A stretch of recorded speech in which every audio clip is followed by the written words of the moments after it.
Hello and welcome to Pro Tip number 2 on shopjacksoncontrol.com.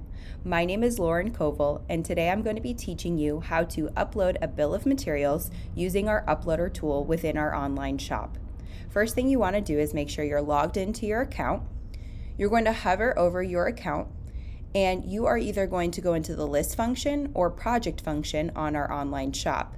The uploader tool is available in both. Today I'm going to use the list function and I'm going to create a new list.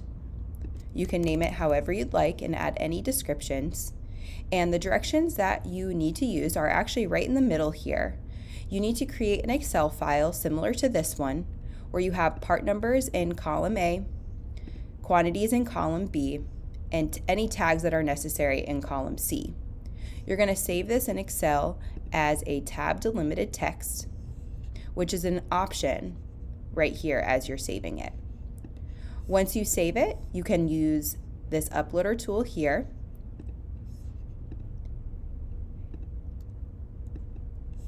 And you can make it private to you or company viewable. I'm going to create this new list.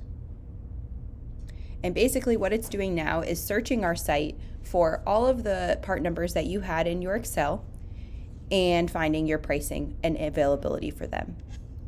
So as you can see, it breaks it out by manufacturer, will tell me if it's in stock or not within a Jackson warehouse, as well as quantities that I had allotted in my Excel file. You can change these quantities in the list as well. If you had a SKU in your Excel file that didn't show up within our search, it will show up at the bottom here under the non-catalog category. So the TC500 that I had written here did not come up, so I'm going to find product, the button right next to it. And this will search our site for any SKUs that are similar to that TC500. Likely you were missing either a number or letter.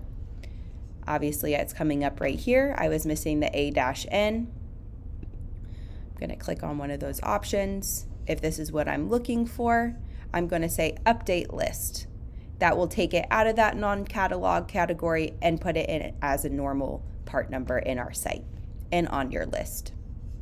So as you can see here, it is available now with my pricing and my quantity. When you're ready, you can add to cart.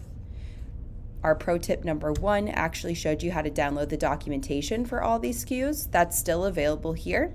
So you can hover over the actions button and download those documents, request a purchase, view as a PDF, and much, much more. I hope you found this tip helpful. Please contact me or anyone else on the Jackson Control team if you have any questions. Thank you.